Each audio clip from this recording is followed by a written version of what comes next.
remember as a child, I grew up on Crown Street in Crown Heights, between Troy and Schenectady. I had a neighbor that lived near the corner. It was an elderly man, an elderly gentleman, and two adult sons. In Kahal Hasidim, which is the shul on Carroll in Schenectady, the father would daven with one of his sons every single morning. The other son never appeared in shul, never exchanged a word with anybody. And I remember very distinctly that he would make a point of washing his car every Shabbos and Yom Tov and Yom Kippur right in front of his house on Crown Street. At the time I didn't understand it, but as it turned out, this was an act of defiance. He was trying to upset us by deliberately being Mechalel Shabbos in our presence. And as a child, I just didn't relate to him. I guess that's a fault of mine. As a fellow Jew who was somehow frustrated or angry and he felt a need to get negative attention. But my father told me that his father told my father an incredible story. That this boy, who made a point of washing his car every Shabbos and Yom Tov and Yom Kippur, in the presence of many Fruma Yidden, was a Malach. He belonged to a group of Chassidim, lived here in America in the early 30s and late 20s, who I guess could be defined as fanatics. That's how they perceive themselves, and that's how they're perceived by others. In those days, the America of the late 20s, early 30s was very proper and very conformist and very conservative. And they walked around with long disheveled beards and long, not properly kempt dress. And this young boy was a member of this group, Malachim. Who could blame them? They were American Jews being led by a Chassidishe Yid who actually had Lubavitcher roots, who created in America what could be called a group of Yiddish extremists. And this is the story. The Frierdiker Rebbe spent that Tishrei, Tafresh Tzadik, 1929, in Crown Heights. And he rented himself an apartment, and he had a large sukkah beside the apartment.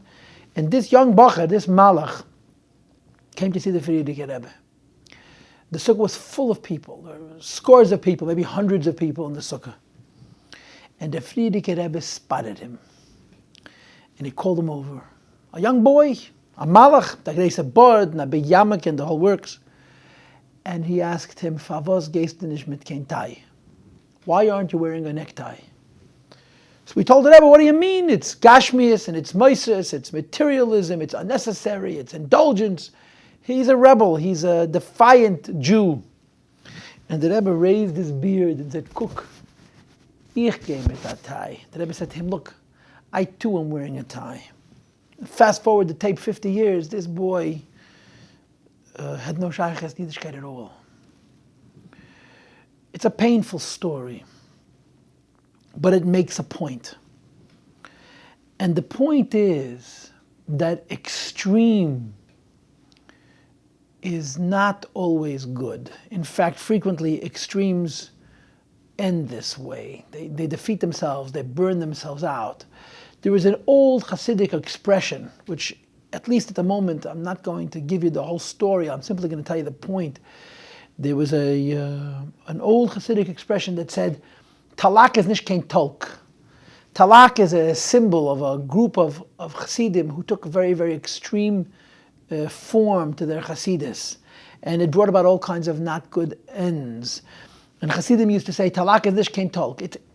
It's not appropriate, it's not orderly and not constructive and not healthy and not good and not Yiddishkeit to be a radical, to be an extremist.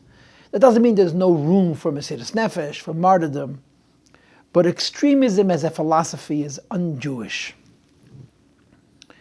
Let me explain it to you using a Maamar Chazal, a quote from the Chazal, from the Gemara, which is very famous, certainly in the framework of Chassidus. The quote is, La'olam yehi adam rach kakone, v'al yehi kosher ke'erez. It's preferred to be soft and flexible as a reed rather than hard and stiff and firm and tough as a cedar. A cedar tree is a very hard wood. But when it's bent, and it's not in a position to bend, it breaks. There's no flexibility. There's no margin for adaptation. A reed is very soft. The wind can blow it, the rain can bash it down, but it can always spring back because its flexibility, its softness, gives it a greater capacity to survive. The Jewish philosophy is rach ka'kona v'lo kosher ke'eretz. We don't believe in being tough and hard and angry, if you don't mind my candor. Be flexible and you'll survive, and that's part of the secret of Jewish survival. If I can give you a biological illusion, a biological example or illustration of this, the way the Eibishter created the world, there are two basic body plans for terrestrial beings. And I suppose that's true to a great degree in the sea as well. There are exoskeletal beings, and then there are endoskeletal beings. That means to say, some of the life forms that we know, insects, have hard crusts, have hard shells that are inflexible and hard. They have no bones. Their entire interior is mush. And they carry themselves, they maintain themselves by having a hard shell, which means to say that if the shell breaks, they die. They have no flexibility. And as of course everybody knows, when an animal of that category needs to grow, the only way it can possibly grow is by shedding its shell and getting a new shell. Endoskeletons have a vertebrae, have bones, and the bones are soft and flexible, and it provides possibility for that creature, that being, to encounter difficult situations without breaking because it can bend. And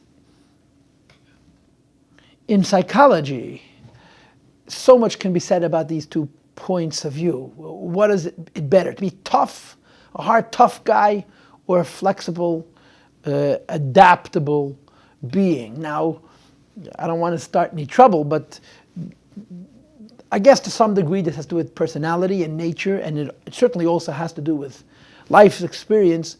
But there are many people who think that the way to be successful and the way to survive is to be hard and tough. I understand that that's not Yiddishkeit. Yiddishkeit does not believe that hardness and toughness is a way of life. Sometimes it's necessary.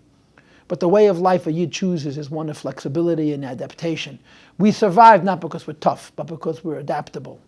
And to be sure, Chassidus would argue that the ultimate toughness is adaptability, is survival. And to use a mystical terminology, the key to success of the Jewish people is ma, bittel, memhe, ma. And that essence of bittel gives us the incredible strength to be incredibly soft, adaptable, and therefore survive. If I may repeat what I've just shared with you using a different model, a different form, let me say this. There's two philosophies of life, if you will. One is the philosophy of life that takes extremes. Things are either extremely good or extremely bad. People are either extremely righteous or extremely evil. My life is lived in black and white. And I shift. I bounce between one extreme and another. The alternative to that is things being much more balanced. And nothing is too good and nothing is too bad. Everything has both good and evil within it. The best thing has some element of imperfection. The worst thing has some redeeming quality. To quote the previous Rebbe in the Likutei Diburim, Ein toiv beli ra ve'ein ra beli toiv. There's no such a thing as good without evil. There's no such thing as evil without good. And these are two philosophies of life. And to use, first of all, English words, and then I'm going to qualify them by Hebrew in a moment, I would call this a life based on polarity versus a life based on balance. Some people's identity, some people's philosophy of life is about polarity, poles, extremes, extremely good, extremely bad, hot and cold, and so forth, as opposed to balance. And in a balanced situation, in a balanced model, there are few circumstances where a pole is justified, where taking one extreme is correct and just. Now, the description and the illustration I tried to share with you over the last few minutes is a model of truly a classic concept in Kabbalah. It's the Kabbalistic concept of Tohu versus Tikkun. Tohu and Tikkun are two worlds, which I'm going to talk about momentarily. What separates these two worlds is that Tohu is a polar world, it's an extreme world. And Tikkun is by definition a balanced world. Let me give you a short explanation. I don't want to get too deeply into this, but I want to give you a short explanation. Any person who has any degree of familiarity with Kabbalah and Chassidus knows that one of the most important concepts in Kabbalah is Atzilus, Adam Ha'elyon, the supernal man. The reason Atzilus, the reason Adam Ha'elyon is so important is because Atzilus is the place where Alakus achieves Gilui. Godliness is revealed. You see, at the heart of Kabbalah lies the concept of godliness. In other words, light, the light of God. Why is it so important? It's important because the phenomena of godliness, the concept of godliness, provides a possibility for a human being to experience God. Without Kabbalah and without the light, without the concept of godliness, in other words, it is only creator and creation, there can be no relationship between a limited, complex creation and a non-existential existence of God. But the light of God, by definition, interacts, it shines, it relates, it connects to other things, and it allows for there to be a relationship between human beings and God in a way that they can actually experience it. This is called experiencing godliness, or relakus. And the arena, the environment, the world where this phenomena happens is in Atzilus. Because above Atzilus, the godliness is really not shining to anything. Below Atzilus, the godliness has been hidden and concealed. In Atzilus, you have a draw, you have a meeting of the world, that we call vessels in Kabbalistic language, and the light, the Ein Sof.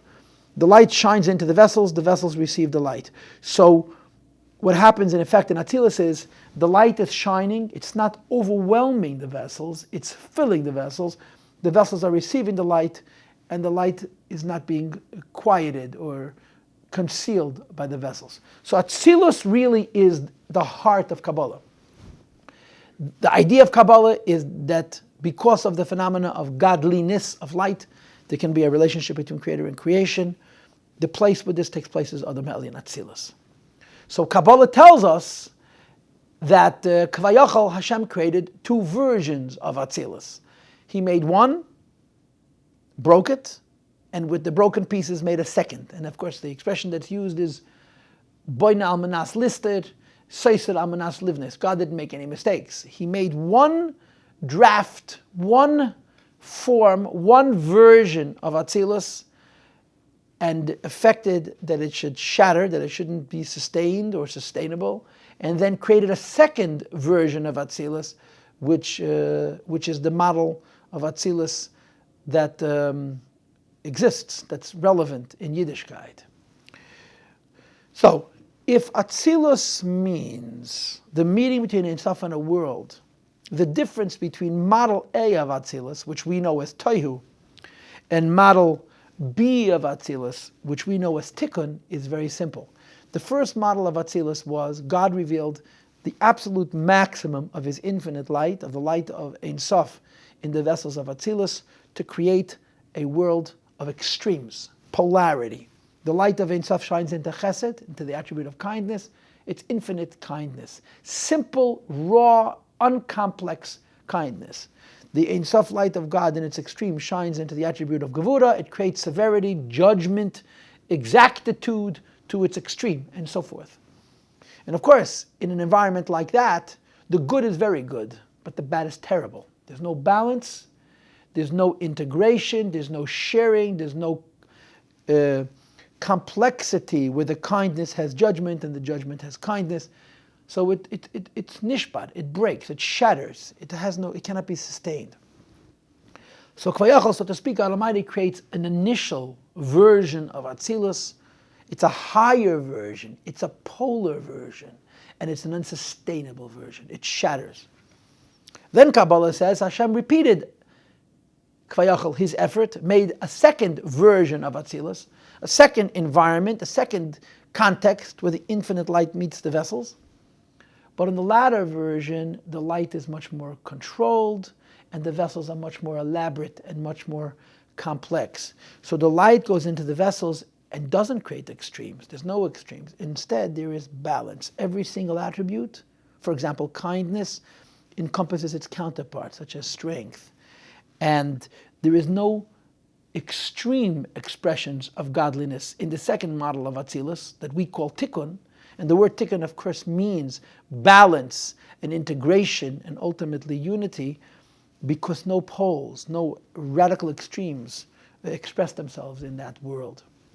So Kvayachal, the Eibishter created first an extreme version of Atzilus, which shattered, Elam HaTohu, and then a balanced version of Atzilus, Elam HaTikkun. And as I mentioned before, God didn't make any mistakes. This was the original plan. Now, Yiddishkeit is all about this latter balance. That's what it's about. Yiddishkeit is about the idea that, to quote the Maamar Chazal, Leilutehu bara'a lasheves yitzara. God did not create a world for chaos, for extremes. God did not create a world for the world to implode, to disappear, to self-destruct, not even in its service of God. God did not make a world to be so devoted to Him to bring about its own self-destruction. Everybody understands that it's not correct that one's relationship with God should be at the expense of their existence, because God wants us to exist.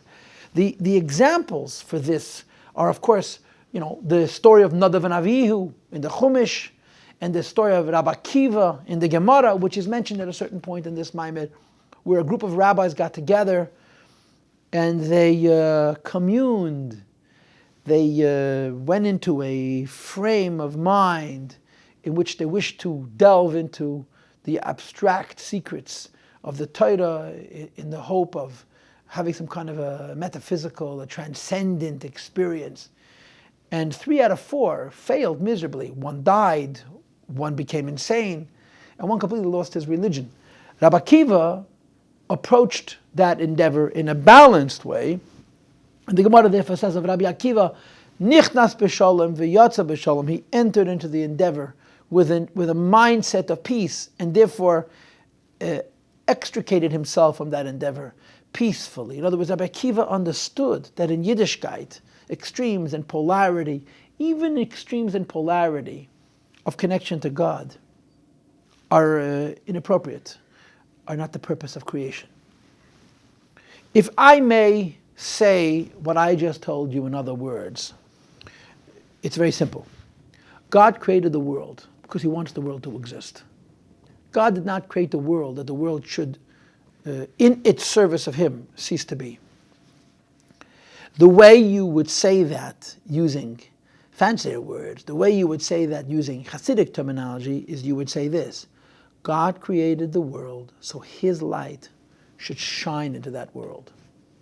There are 2 priorities here. The light of God should shine and into the world. The first model or design of creation, the polar and extreme model, says, because God is great, nothing can possibly exist. And whatever is, in its extreme connectedness to God, should, so to speak, commit suicide. It should self-destruct. It should defeat itself. When that occurs, there is no world, and therefore there's no revelation. The world serves no purpose. Now, all of this, of course, is leading to the Maimer we're going to do tonight, which is Vayishlach. The Maimer we're going to do today is about Yaakov and Esau. Yaakov and Esau were physical human beings who lived in real time. Their personalities were very different. And even the physical Yaakov and Esau represented the 2 models that I described before. Esau was an extreme person, was a polar person. Had he been good, he would have been incredibly good. So good that he would have, so to speak, died in his connection to God.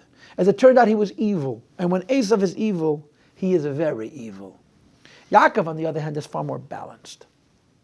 And of course, Yaakov and Esau in the Chumash are far more than two individual people who lived at a certain point in history. They represent these two themes. Esau represents extreme polar Judaism. So extreme and so polar that it can't really exist in the world. Yaakov, on the other hand, represents balanced Judaism, centered and anchored Judaism, but it's not nearly as extreme. Now, these two boys, these two worlds, these two phenomena emerge. They appear. And what happens? Yitzchak favors Esau. Yitzchak favors the polar son, the extreme son, because when Esau is good, he's better than Yaakov. Rivka, on the other hand, favors Yaakov. So in Chassidus it says, this is the only time you'll find this in Maamar Chassidus, Yitzchak miscalculated. Tohu Or Yitzchak made a mistake. Of all the three of us, the only time you'll find in Chassidus this statement that a mistake was made was Yitzchak's assessment. Yitzchak thought that the polar version of life that Esau represented could stand on its own merits, could exist. And he was wrong. He was wrong for one of two reasons. Either if Esau would be bad, he would be terrible. Or that if Esau would be good, he would destroy himself. He would destroy himself in attachedness to God, and the purpose for the creation would not be realized. And that's, of course, why Rivka desperately arranges that Yaakov should get the brachas and not Esau. Yaakov should be blessed by his father, not Esau, because Rivka understands that there's supposed to be a world, and there's supposed to be order, there's supposed to be balance. If you don't mind my candor, there's supposed to be normalcy. See, she arranges for Yaakov to get the blessings. Once Yaakov receives the blessings, Yaakov now has, of course, many duties. One of those duties is to correct Esau. God created an Esau and a Yaakov, a polar version of life and a balanced version of life. Yitzchak thinks that polarity can be a purpose unto itself, and Yitzchak is mistaken. Polarity can't exist. It's not useful. It's not the purpose. You have to have a Yaakov. You have to have balance. But Yaakov now has the duty of what we call in Kabbalah language birur, to create a correction in Esau. His duty is to effect that the polar strength of Esau be incorporated into the order and the balance that is Yaakov Avinu. And that's the way Kabbalah explains the story of the life of Yaakov and Esau, and particularly the story in the beginning of Parshas Vayishlach. We're going to be learning, with the help of God, the Torah Or in the beginning of Parshas Vayishlach, which is most unusual. It's a series of short paragraphs where the Alter Rebbe analyzes the story of Yaakov returning from Lavan, coming back to the Holy Land, encountering Esau, and a very, very dramatic event unfolds. There is an anticipation of a meeting, there are gifts sent, there is an actual meeting, and finally there's a parting with a promise, as Rashi explains it, that they would meet again when Mashiach came. The Alter Rebbe in our Parsha, in his commentary in the Torah Or, actually interprets, in effect, the whole story, and he goes through various different aspects of the story and explains them and analyzes them. At the heart of the story lies this point. Yaakov represents order and balance. Yaakov represents the service of God in a world. I'm a servant of God, but I have to exist to be a proper servant of God. Esau represents the extreme, the polarity. When Esau is evil, he is very evil. When Esau is good, he is very good. Yaakov returns from his exile thinking that he's now in a position to incorporate Esau into himself. He's in a position to take the polar energies of Esau and incorporate them into his already been balanced state of being. And he discovers that Esau is unprepared. He discovers that Esau is not ready to be corrected or to be incorporated into Yaakov Avinu. So Yaakov has to put into effect a second approach. Yaakov says, if Esau, the polar brother of mine, is not prepared to be incorporated into my balance, I have to qualify him. So Yaakov is thinking that he can now take Esau's extremes and bring them into his balance, only to discover that Esau first needs to be harnessed, to be made good, and only afterwards can he be incorporated into the balance of Tikkun, the balance of Yaakov Avinu. Let me share the story that I referenced earlier in my introduction with you right now. And then after I tell you the story, we'll delve into the Maamar. Chassidus emerged about 2.5 centuries ago, maybe even more, in what we'll call, for lack of words and for purposes of simplification and generalization, Poland. Poland didn't really exist much from the time of Chassidus' inception. But it started in the area of more Eastern Europe, but southern parts of Eastern Europe, where Jews, because of tzadis, were less scholarly, less academic, much more emotional, much more spiritual, much more sensitive. And Chassidus swept through Eastern Europe like a wildfire. Its influence on the Jews of Ukraine and the Podolia, as it's called, the different parts of Eastern Europe, was incredible. And slowly Chassidus started to creep upwards into northern Eastern Europe. Litte. The Jews of Litte were much more scholarly, much more intellectual, and to be very candid, much more skeptical. And to bring Chassidus into this world required special strategy. You needed to be much more calculated, much more intellectual in the way you approached the Chassidus. Which is why, of course, it was perfect for the Alter Rebbe to have been a Litvish Rebbe, a Rebbe in the Lithuanian part of Europe, because the Alter Rebbe was such a great scholar and such a great philosopher and intellectual and so forth. The Alter Rebbe had a contemporary whose name was Rabbi Avram Kalisk, Rabbi Avram of Kalisk. He also was a Litvisher, a great God, an incredible great scholar, and he introduced to his followers a form of Chassidus that was consistent with his tendency, with his nature.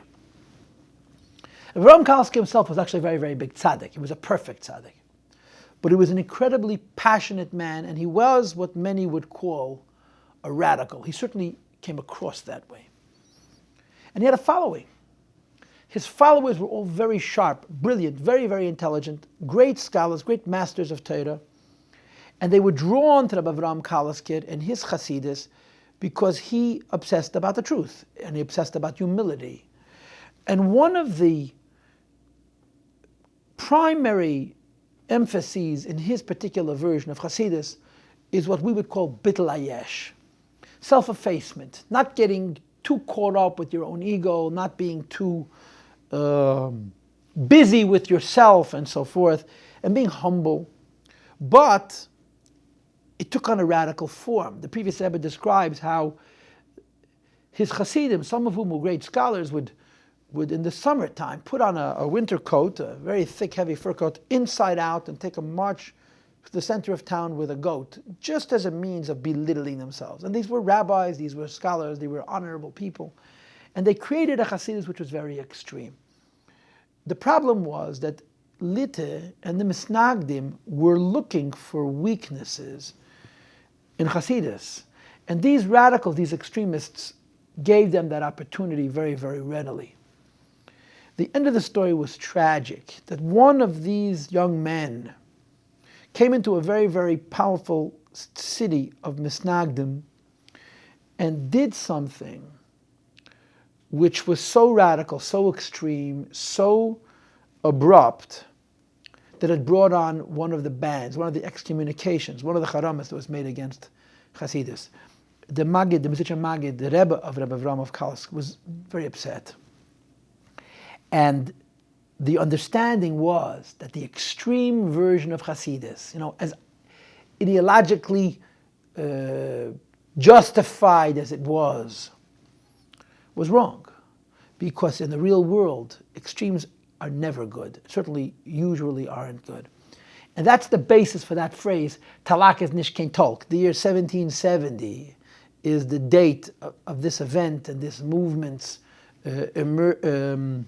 emergence. And they say talak, the radical type of Chassidus of this particular movement is nishkin talk, has no order. One can be very religious, very, very religious, but by definition being religious means being a normal human being. If you're not being a normal human being, you're not being religious. You're being a radical, an extremist. You're being Esau. And that's not Yiddishkeit. So without any further ado, I think it's time for us to get to the Maamar proper. We're going to begin Vayishlach Yaakov Malachim lefonav al Esau achiv. Yaakov Avinu sends angels to meet his brother. He is thinking that Esau is ready to be incorporated into Yaakov, which means, mystically speaking, the polarity, the extremes of Esau to be incorporated into the balance and integrity of Yaakov. Says the Alter Rebbe, line 1, Hini Yadu, all of us know, Yaakov shorshay hu mebechinas shema d'olam Tikkun. Yaakov represents Shema, the name of God called Ma, which is numerically equivalent to Adam, being human. Being a human being means being balanced, and the world of order. V'shorshay shel Esau, as opposed to the source of his brother Esau, hu mebechinas olam Tohu, is the world of chaos and extreme and polarity. Now, the lights, the energy, the godliness of the world of polarity and extremes are incredibly exalted. In other words, when they're good, they're very good. But they lack one fundamental quality. They cannot manifest in vessels. And of course, the result is extremism results in a shattering and a collapsing. They depart from the vessels. Their presence is always hidden, never fully emerged, never fully fuses with the body to which they're attached. And the result, of course, is the vessels, the body, the world shatters and falls. So though in its origin and its source, Olam Tohu, which is the polar version of a godly realm, is incredibly high, its reality is unsustainable. The lights cannot shine into the vessels, and the vessels shatter and fall. Continues the Alter Rebbe on line 4, and he says, Lochein. The result of this, of course, was Haya Esau Shalamata Rasha. The physical, the biological human being Esau was evil. He is the embodiment, he represents a polar version of the manifestation of godliness, since it's unsustainable in the real world. When a real human being emerges that's an extremist and a polar person, he's going to be evil, period. But it still remains true that mitzad she'ed shoshe b'makifim de Tohu, the real source of this evil man Esau in the hidden realms of Tohu, and of course the connotation of the word hidden means light that cannot manifest healthily and constructively in vessels.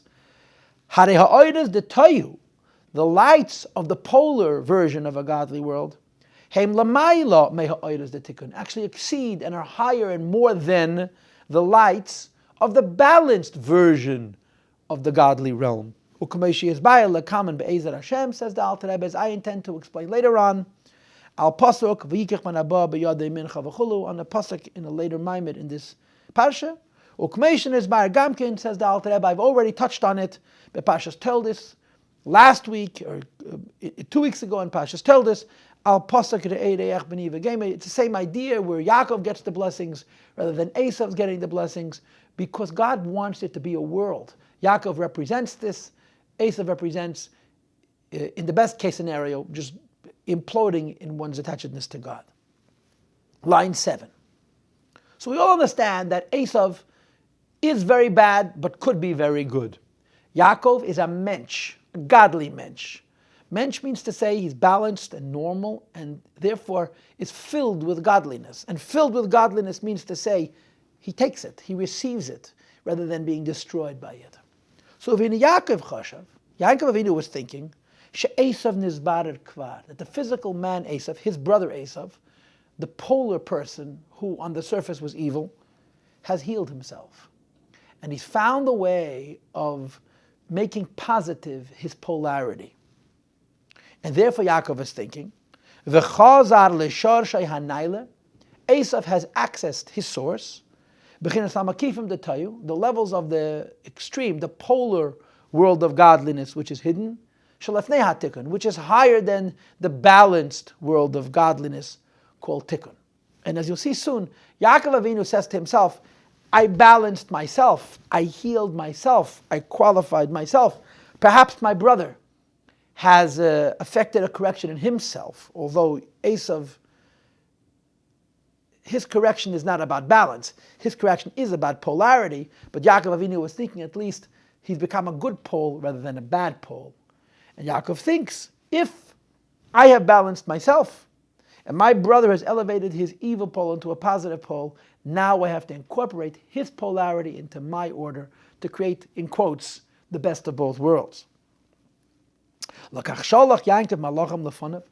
Yaakov sends angels before him. Now before him, of course, technically means a geographical head. But in Kabbalistic terms, lefonav mamish, this means literally before him. The hainu, this means el bechina, to a level, shalamayla mimenu. Yaakov understands that when his brother is good, he's better than him. And therefore, lefonav means he's sending a message to a level above himself. B'madrege, in level, el Esau ochev seira, to his brother Esau who lives in Seir. Seir means a place of extreme. Shu bechinas malchin kadmoin de Tohu, the kings, the rulers who come before time from the polar world. Bechinas makifim kanal, which are where godliness is so intense that it cannot be revealed. And his intention is as follows.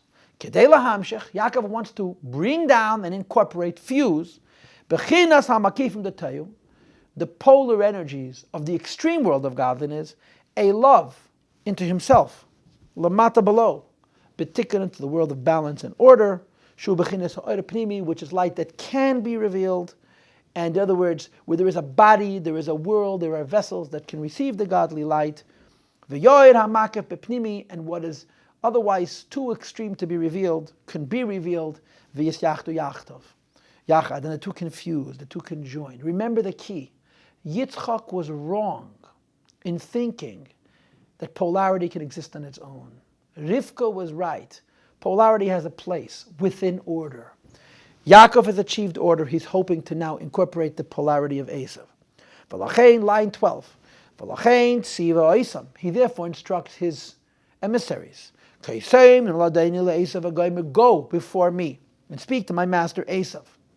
Im Lavan gati, and inform him, I have lived with Lavan. And I've incorporated into myself kosher animals and non-kosher animals and so forth.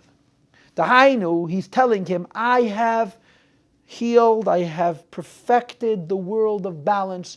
All the various different animal attributes have been refined and placed in their appropriate locations within the framework of Adam, of Tikkun, of order, and corrected myself. The Hainu, in other words, Shahidi, he's informing his brother, Shekvar Nigmar v'Nishlam, he's completed, Kol Seder HaTikkun Datzilus, all the balance and order of the godly world, which is about balance and revelation, B'tachas HaShleimus altogether. Ki Kol HaBechinas u'Madreges Shebe'elam Atzilus, every aspect of the world of Atzilus, which is Bechinas Sheir v'Chamer Tzein v'Eved v'Shivcha v'Chulu, the ox and the donkey, the sheep, the servant and the maid, Kulam nisbareru v'nitaknu, have been corrected and made perfect and balanced. Aidei Shema, using the divine name Ma. As I told you before, Ma means humility and bittul, but it also means Adam, being human, being normal. V'zel vayhi li v'goymer, this is the meaning of I've made it mine. To be sure, I'm not exactly certain about what Shor v'chamoir means. Does this mean a beater of Biyah, the klipas of Biyah incorporating into Atzilus, or does it mean different aspect of Atzilus itself? It seems from the Maimed that Shor v'chamoir, even though we usually associate animals with polarity, with klipa, this is aspects of Atzilus itself. But be that as it may, Yaakov Avinu is informing his brother, I have fulfilled my mission as an individual. V'kol zeh, I've achieved all this, mipnei shem Lavan gati, because I've lived with Lavan. And he explains what this means. Pirush. Bechinas Lavan ha'elyon, the supernal source of godly revelation. Shamisham ha'ikir koyach ha'shefa, which is the source of the flow of goodness. Liyaakov, to Yaakov Avinu, who was Baal Olam Atzilus, the master of the godly realm of balance and revelation. Levared l'taken akel, to effect clarity and order in everything. Continues the Alter Rebbe, line 17. Now that Yaakov Avinu has successfully brought order to the balanced world of godliness, Mayata proposes Yaakov Avinu now, it's appropriate and it's possible for there to be hashras, a manifestation of, v'amshachas, and a drawing in, hamakifim the Tohu, the extreme lights of the polar world of Tohu, which cannot shine, which cannot allow for a world to exist, but to exist as they're incorporated into Yaakov Avinu. And the reason for this order is as follows, line 19. Had Yaakov Avinu not first corrected the world of order and balance, there'd be no way he can incorporate the chaotic polar world represented by his brother Esau into himself. As the Zohar says, and of course Chassidus explains this quite extensively, delays birkis sharia, a blessing cannot rest, ba'asare kanya v'chulu, in an empty place, ela ba'asar shlim v'chulu, in a perfect place. So Yaakov says, I've done my duty. My next function is to incorporate you into me. Now that the world of godly balance and revelation is perfect, it's a place of wholeness and peace. And therefore, it's now appropriate, possible, that to be in it, to bring down the polar lights of Esau, to be incorporated into the order and balance of Yaakov Avinu. Consequently, I am sending a message to inform my master, to find grace in his eyes. In other words, Yaakov says to Esau, take your polarity, which cannot exist in a world, and incorporate it into me, and I will integrate polarity into balance. Give your extremism to me, in a world of balance, which is the idea of finding grace and favor. In other words, since I've completed my task, of transforming darkness into light, in the world of balance and order.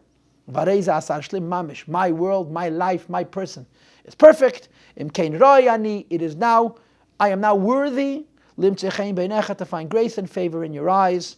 That the polar extreme lights should manifest as well. This is the first section of the Maamar. And this is Yaakov's proposal. Yaakov is thinking, I've done my duty, perhaps my brother has done his, let's meet. As you'll see soon, it doesn't turn out that way. But now I must tell you a story. This story was told by the Rebbe in the early 1950s. It's a story that we know from the previous Rebbe, but when the Rebbe told the story, he made a very powerful point. And the story basically goes like this. The middle Rebbe, the son of the Alter Rebbe, had a son named Reb Nachum. When he got married, and he was probably 14 or 15 at the time, that was age of marriage then, very young, naturally, a tailor made for him an outfit for the wedding. And understand that in those days, you didn't get a new suit every year or every other year. The outfit you wore to your wedding, theoretically, you were buried in. So when someone got married and bought material and took it to a tailor and had himself an outfit tailored, there was an incredible amount of energy and effort and enthusiasm and excitement invested in it being perfect. So Reb Nachum, the Alter Rebbe's grandson, saw to it that it should be as good as an outfit could look. As they got closer to his wedding, his grandfather, the Alter Rebbe, called him. And he asked him, when you made this outfit for your wedding, did you make it according to the new fashion or the old? At that time, lapels and collars were first being introduced to the dress in Russia. And it was considered modern. And the Alter Rebbe wanted to know if Reb Nachum had asked the tailor to make him an outfit according to the new dress or the old dress. So Reb Nachum said, of course, I want my outfit to be perfect. So naturally it's according to the new mode, to the new style. Says the Alter Rebbe, I'd like you to remove the collar and the lapels. I want you to dress old-fashioned. So the grandson says to the grandfather, but I don't want to dress according to the old fashion. I want to dress modern. So the grandfather and the grandson debated. Eventually, the Alter Rebbe says to his grandson, if you agree to dress traditionally, the old mother, the old fashion, you'll be with me in Gan Eden, which is quite an offer.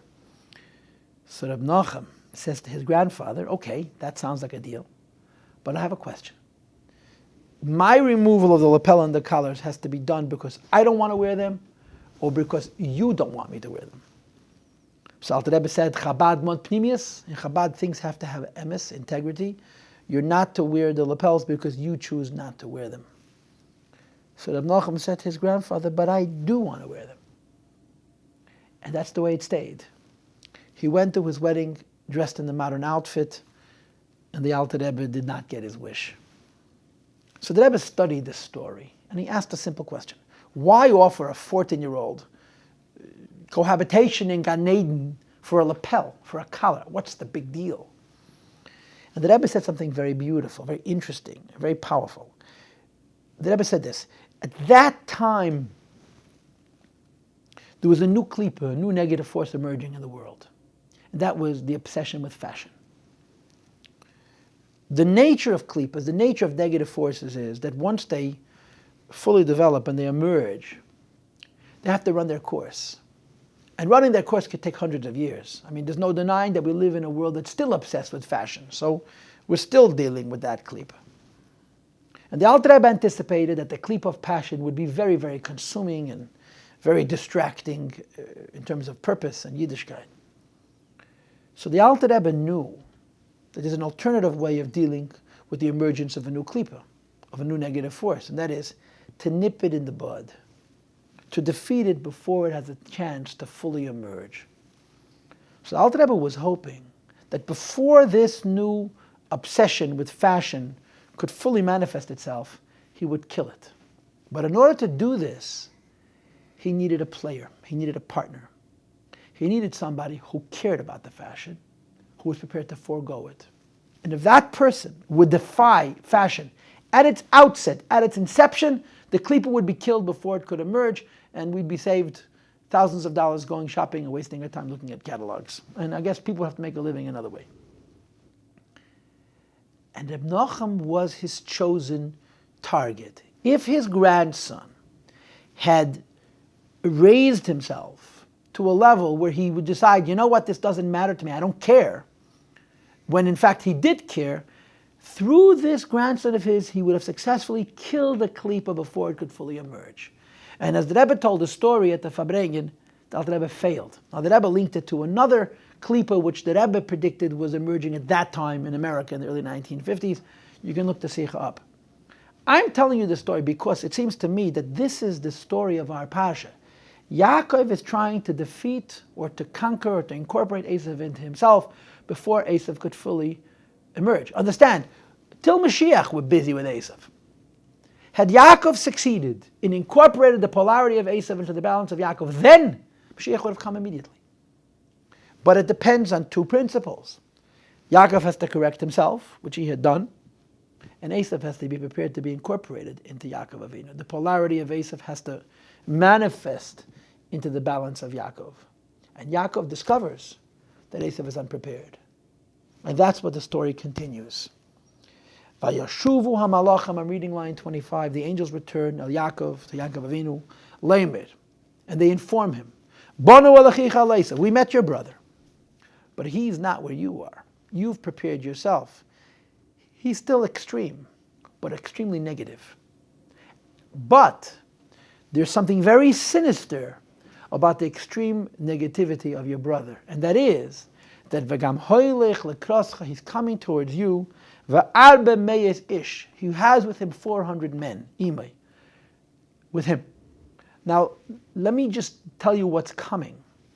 We are going to learn in this particular maamar something incredibly powerful and I suppose a little bit unsettling. They inform Yaakov Avinu that polar brother Esau is not prepared to be incorporated into balance and kedusha. But the negativity of Esau is being fed, is being fueled by a force. Where is the source of that? What is the source of that force? And the answer is Avram Avinu. The negativity of the polarity of Esau is being sustained by Avram Avinu, and it's represented by the 400 men. As you'll see it inside, remember, Avram paid 400 coins for the Marat Machpelah to bury Sarah. That was the right thing to do. Mystically, he gave 400 energies to the negative forces, and that was sustaining the negative polarity of Esau. So just think about how complicated these things are. Yaakov has balanced himself. He wants to incorporate the polarity of Esau into himself. And the obstacle is that his grandfather, in his pursuit of goodness, had to throw a bone, so to speak, to negative forces. And the bone that Avraham threw to negative forces is sustaining the negative pole of Esau and making it impossible for Esau to be incorporated into Yaakov Avinu. Let's read. Line 26. Pirush. In other words, Chuvas HaMalachim Ukach. The angels come back and they inform him. Though as far as you are concerned, it is most befitting and appropriate to incorporate the polarity and extreme of your brother. You have perfected and balanced yourself. You can't do anything about it. Your brother maintains his pole, and it's a negative one. He remains in a negative pole, in a shattered extreme. He's done nothing to heal, to correct, to qualify himself. And as a result, how can he possibly give you his polar source, which is incredibly good? He himself finds him in a negative pole. The proof and the basis, or the sustenance of his negative pole, is the next words. He comes towards you, accompanied by 400 men. Says the Alter Rebbe, the meaning of these 400 men are energies which are sustaining his negative pole, which come from Kedusha. Pirush. Daled meis ish, the 400 men, heim dinim kashim shalachitzenim, are the hard, extreme judgment of the negative forces. Hanem shachim in tough, but they dinim kashim, that have their source in the 400 hard houses of judgment, the mishtakim that exist, as it's discussed in the Zohar. The word kosher doesn't mean bad, it means hard. Hard means inflexible. It means strict judgment, no tolerance, no compromise, no bending. So even though it's the truth and it's justice, but extreme justice in its exactitude is evil. Now, the Gemara says in Masechta Baba Metzia, the Talmud says, interesting quote, why was the Beis HaMikdash destroyed? Why was the temple destroyed? Jews followed the law to the letter. Isn't following the law to the letter a good thing? And of course the answer is, following the law to the letter means there's no forgiveness. Following the law to the letter means there's no kindness, there's no compromise, there's no bending. And that is evil, even though it's principled. And that's what Esau was. Ukeneded is known. The real source of these 400 men, Nishave, is based Mindalid Meya Shekel Kesef, the 400 silver coins, Shenosan Avram Avinu Olav Hashalom Ephron. Yaakov Avinu's grandfather gave them to Ephron. Shadalad Meya Shekel Hanal, those 400 coins, Heim Tov Alman de Kisufin, they're the 400 worlds of love. The Yarti Tzadikaya Le'almadosi, which is going to belong to Tzadikim when Mashiach comes. The Hainu, which means, in other words, in their source, they're incredibly good. They are an aspect of lights, which are a flow of delight from on high, which come from the very essence of godliness. Which stands as an intermediate between godliness as it exists by itself, to godliness as it is revealed. As it is known from Kabbalah, that Kesed is an intermediate between the source of godly revelation, to the actualization of divine revelation. And from that source, there will be a flow of divine, of supernal delight. Let tzaddikim lasad lavi, to tzaddikim when Mashiach comes. In other words, tzaddikim in the world of Mashiach are going to get polar lights, but they're going to incorporate those polar lights into themselves because of their readiness, their preparedness, their being qualified. Which is the idea of Taf, Alma de Kisufim, the 400 worlds of love. Which are the aforementioned 400 silver coins. But in the meantime, they exist in Esau's hands. And Esau is making them into a negative pole. If you're familiar with the story, Avraham gives Ephraim 400 coins, and the Torah refers to them as Oiver Laseicher. Oiver Laseicher means they're international currency. You can use them anywhere. But the literal translation with Oiver Laseicher means going over to the merchant. So he explains it in Kabbalistic language. Oiver means to pass, beyond. Seicher means around.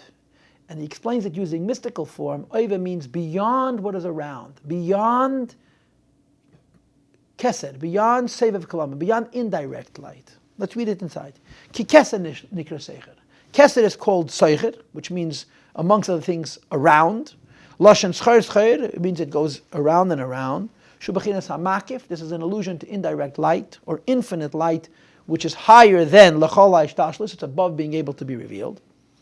V'tof, Alma, the Ksuf Manal, these 400 worlds of love, Heim Oivel HaSeicher, are even higher than Kesed. Their source is godliness as it exists by itself, which is above even the intermediate world of Kesed. They manifest in Kesed, and from there they will shine. Let's say the tzaddikim, blessed love when Mashiach comes. And the idea of giving them to Ephraim was a process of descending into a state where there would be a later need to correct them, to later extract them from Ephraim, with an increase of blessing. So Avraham gives Ephraim these coins so that he can get them out of the Machpelah, because this is what he needs right now in the world. And the hope is that when he'll retrieve them from Ephraim, he won't just get back those energies, but he'll get them back in an improved way. But in the interim, they've fallen so low. They become the 400 men of Esau's army. In other words, they become representative, or they energize and provide life to extreme exactitude, which means really cruelty and evil. Which is the idea of a concealing garment. As the Pasuk says, Albish Shamayim Kadros, I will fill the heavens with a garment of blackness. V'sak osam ksusam, and I will give them a sack. What does a sack mean? Human beings wear clothes. If there are sleeves and there's a jacket, you have mobility. Put a person into a burlap sack. They're a prisoner. That's what klipa is symbolically, and that's where these energies were. As the Gemara says, HaTorah get a sack. The Torah is trapped in a sack. Dahainu, in other words, shenes have, the gift of these 400 coins that Avraham made provided the energy to create bechinas lavush sack, a completely inhibiting garment, shachitzainim yoinkim menu, which sustains negative polar forces, and only uli asad lavi when Mashiach comes. Bigmar kol abirudim, when all correction is achieved, kishiyabula hamavas lanetzach, when death will be totally eradicated, v'esruach atoma ave v'goymer, and the spirit of uncleanness will be removed. Oz, only then, yachsir Ephraim hadalad me'ez shekel kesef, will the world of polarity, return those 400 coins, lisharsham, to their root, ala kedusha b'shleimus, to holiness. So, Yaakov is hoping to incorporate Esau's polarity into himself, and he discovers Esau's pole is still negative. Line 46. So Yaakov knows that it is simply impossible that Esau should give him willingly as hamakif the Tohu, the indirect polar lights that are his, asher hu mevakish, which he seeks to incorporate into his balance and order. Esau himself is in the dumps. He's a negative pole. And therefore, Yaakov Avinu realizes that before I can incorporate Esau into myself, I have to raise him up. Ve'ein eitza, says Yaakov, I have no alternative. He has to extract the pole from Esau because Esau is not going to give it to him. And therefore, line 48, that when he recognized made it by himself, he much access those indirect polar lights. Yaakov had to engage it and offer Esau inspiration, initiative, which is equal to the pole of Esau himself, to draw down through this as hamakif, that polar light. The only way to access an infinite light is to provide it with an infinite light of your own. Which explains the offering, Shalach Yaakov Esau, which Yaakov sent to Esau, it's an initiative from Kedusha to Klipa, which is matching Klipa. Lahamshech mad the Makav Te'onal, to access and to bring forward the polar energies of Klipa and incorporate them into Kedusha. And therefore, Shalach Gemalim, he sent camels and so forth. Afshein behemoth tmeis, though they aren't kosher. Kilagabe and Makav Anal, when dealing with polar lights, where the good is extremely good, the differences between good and evil are not that significant. Ukumeshi is Ba'alakaman, as will be explained later. Be'ezat Hashem, with the help of God, Be'inyan vayikach menabah b'yadei mincha v'goymer, in the following Maimer. Now, of course, there's much more to the Maimer, and we really have exhausted the clock. The Rabbi goes on to explain at length Yaakov's stratagem. And if I understand it correctly, what Yaakov does in drawing the polar energies of Esau into himself is, first of all, he shows Esau that he could match him. I could be as tough, I could be as extreme as you. That's point one. And secondly, he makes an effort to appease and to draw Esau into himself by giving him karbanos, offerings. And as the Maamar explains, the offerings that he gives Esau are very atypical. They're not karbanos as we know them, because they are not done with precision and attention to detail. They're just offerings. In other words, the way we bring an offering, there's all kinds of steps, including separating the good part of the animal from the bad part of the animal. He just gives offerings. As the expression is, it's all good. When trying to access polar energies and incorporate them into Kedusha, it's a whole different program of how an offering is effective. And the next two pieces of the Maimer, each in its own way, demonstrate how Yaakov is taking a two-pronged approach to Esau. A, he's meeting him on his terms, and B, he's affecting drawing Esau into himself, so that the polar energies of Esau can be incorporated into the balance of Yaakov Avinu. I want to finish the class, first of all, with a story. There was a Hasidic city called Kremenchuk. Kremenchuk is a very famous Chabad town that produced some of the greatest Hasidim and a particular type of Chassid. The greatest of the Kremenchuk Hasidim was a Jew by the name of Rabbi Yosef Tamarkin. He was truly a whole human being, an incredible genius, a great master of Torah and of Chassidus. He was a very big Gaon, and so forth. He passed away suddenly around, let's say, 1873 or 74. His death was a total surprise. It shook the community. His young son-in-law, he was less than 30, succeeded him as Rav. And there was an incredible vacuum created amongst the Hasidic Chabad. This Rabbi Yosef Tamarkin left several disciples, 3 if I'm not mistaken, who coincidentally all had the name Berel. One was Moshe Ber, one was Chaim Ber, and the third one was something else Ber. They're known affectionately in the Chabad world as the Kremenchuger Berelach, the Berels of Kremenchuk. And they undertook to continue the Hasidic influence that the base of Tamarkin had. And they had made certain agreements about splitting the responsibilities, alternating leadership, where one would speak on one Shabbos, another speak on the other Shabbos, and so forth. As it turned out, several of the Berelach were big Chassidim, but they were radicals. They were extremists. The youngest of the Beit was a Yid by the name of Chaim Ber. His family name was Wilansky. He was a very, very big Chassid, and apparently a great Talmid Chacham, a very big Gaon.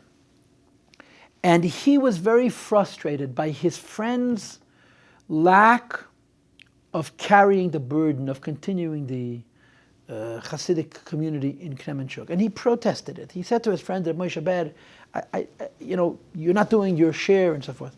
So his friend, Rabbi Moshe Ber, Masayev was his name, created a Chabad enclave, a Chabad group around himself. But it was very, very radical. It was very extreme. It's interesting. He had his people drink alcohol and to neglect their families, do very, very extreme things. Rabbi Chaim Ber was so disturbed by this that he opened the second Chabad shul. And he began to create another Chabad, a movement of Chabad which was much more reasonable, much more constructive, much more down to earth. Family was important, responsibility was important, the world was important, and in effect these two friends became competitors. Rabbi Moshe Ber was of course very upset. Rabbi Chaim Ber, the younger of the two, was very, very torn. On the one hand, he knew that what he was doing was correct. On the other, he deeply loved his friend. And something very interesting emerged. It was like a one-way fight. Rabbi Chaim Ber had one interest, that people help his friend Rabbi Moshe Ber. But Rabbi Moshe Ber's one interest was to get his friend out of the way.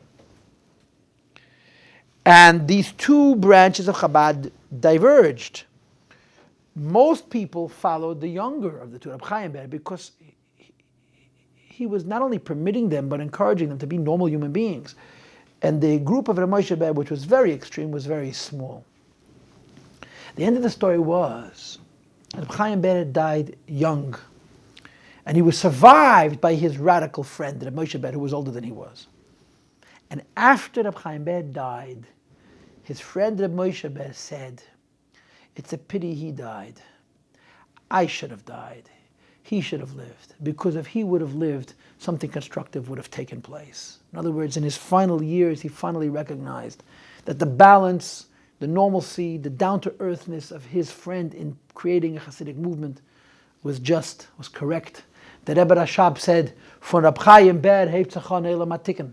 Rabbi Chaim Ber's balance is the beginning of the world of Tikkun. And finally, as a last thought, Yaakov is hoping to incorporate Esau into himself. Had he succeeded, Mashiach would have come then. Instead, Yaakov has to do a whole bunch of machinations, a bunch of stuff to harness Esau and bring him into himself. When the story in Parshas Vayishlach ends, Esau has been conquered. Esau has been incorporated into Yaakov. And the story finishes with Esau Harasha saying to his brother, "Come, let's go together to Mashiach." And Yaakov says, "Not now." And it's a strange end to the story. Yaakov is hoping to incorporate Esau into himself and bring Mashiach. When he finally succeeds, and Esau says, "Nisa v'nelecha v'elchel v'negdecha," "Come, let's go to Mashiach," Yaakov says, "I'll get there when Mashiach comes." Why? Because hayoladim rakim v'atzayin v'abakar alei salai. Which means Yaakov says, plan A failed. The idea of incorporating Esau's polarity into the order and balance of Yaakov Avinu at that time did not happen as Yaakov envisioned it to happen. And Yaakov says, if Mashiach comes now, an incredible number of lesser souls will be destroyed. And we're going to wait. Yolada means the young souls of the world of Atzilus. Hatzayin v'abaka means the souls of the worlds of Bri, Yitzir, Nasiya. Shouldn't be destroyed by the Dvakum Yom Echad HaMeisek HaLatzayin, the great revelation of godliness which would bring about their demise. Because balance demands paying attention to detail. And as the Rebbe once said in a Fabrengen very emotionally, Yaakov and Esau were ready for Mashiach thousands of years ago. And they didn't bring Mashiach then. So we should join them. And we're holding it the last moments before Mashiach. And may the Eibush to help that the meeting of polarity and balance be manifest and revealed in our world. In the words of the Rebbe, we see manifest, Oires de Tohu, Bekelim de Tikkun.